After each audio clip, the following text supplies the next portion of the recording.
make it happen. You made a promise. Now make it happen. Buruki, Uhuru. First AIDS knocking, Uhuru. First AIDS now. Obama. Uhuru.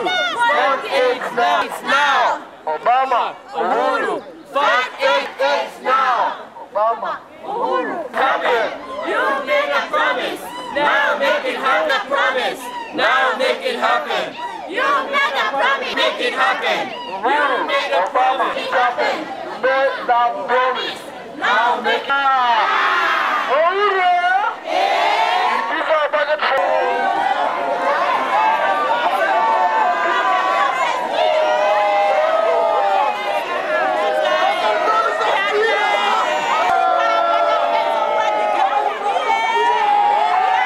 Only 400,000 are on ARVs.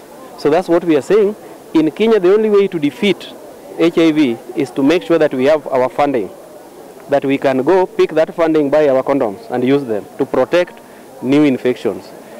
And also to make sure that we put people who have HIV on treatment early enough so that they don't infect other people. Because this is a very expensive virus and we want it to end where it has reached, where 1.4 million adults have it.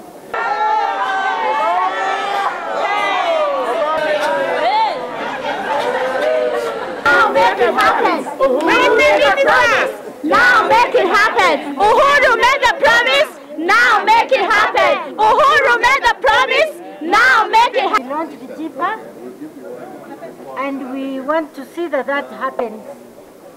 Your presence here this morning is appreciated. The message is noted.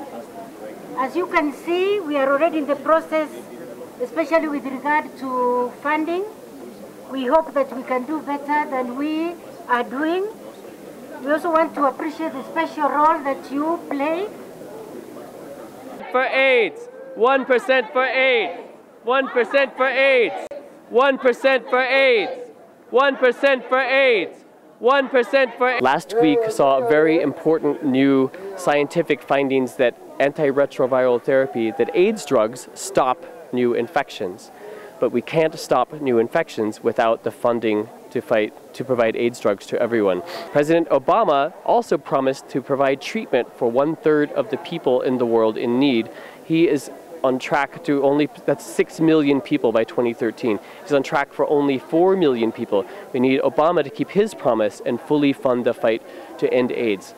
We've learned that we can stop new infections cold. We can end AIDS in a few years, but the people who promise to pay have to keep those promises. The Global Fund faces an $11.3 billion shortfall right now. The donors need to keep their promises, but at the same time, countries have to pay also.